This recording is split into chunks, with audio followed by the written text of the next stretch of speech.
भारत के एक और हिमालय तो 3 और समुद्र हैं।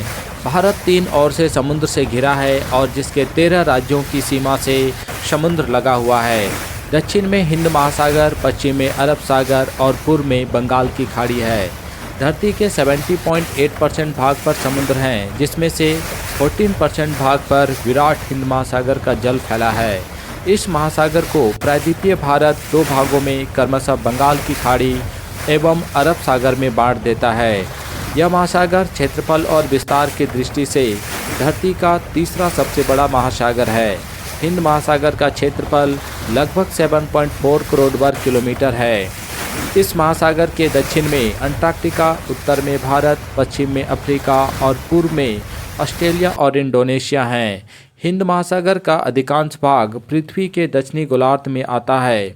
इस महासागर की गहराई 4 किलोमीटर है। इस महासागर के दर्शन आप कन्याकुमारी अर्थात तमिलनाडु से कर सकते हैं। हिंद महासागर को एक युवा महासागर माना जाता है, जिसने मात्र 3.6 करोड़ वर्ष पहले ही अपना वर्तमान रूप ग्रहण किया है। इस महासागर में स्थित अधिकांश द्वीप महाद्वीपीय खंडों से टूटकर अलग हुए भाग हैं, जैसे अंडमान निकोबार द्वीप समूह, श्रीलंका, मेडागास्कर, जंजीबार। वैसे तो महासागरों का पानी एक ही दिशा में बहता है, परंतु हिंद महासागर के पानी का बहाव गर्मी में भारत की ओर और सर्दियों में अफ्रीका की ओर होता है।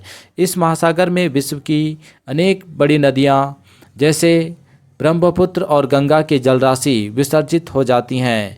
इस महासागर के अनेक चौड़े जलमग्न कटक और बेसिन हैं। यह अंध महासागर और प्रशांत महासागर से जुड़ा हुआ है। विश्व में केवल यही एक महासागर है जिसका नाम किसी देश के नाम यानी हिंदुस्तान, भारत के नाम पर है। प्राचीन भारतीय ग्रंथों में इसे रत्नाकर कहा गया है। हिंद महासागर के पानी का रंग नीला दिखाई देता है। सूर्य का प्रकाश जब इनके पानी पर पड़ता है तो उसमें मौजूद जो 7 रंगों में से जो रंग इसके पानी पर सबसे ज़्यादा चितराते हैं, ये सागर उसी रंग का नज़र आता है। सामान्य तौर पर सभी समुद्रों और नदियों के पानी पर जब सूर्य का प्रकाश पड़ता है तो पानी का नीला रंग सबसे ज़्यादा चितराता है और परावर्तित होता है, इसलिए आमतौर पर उनके रंग नीले दिखते हैं।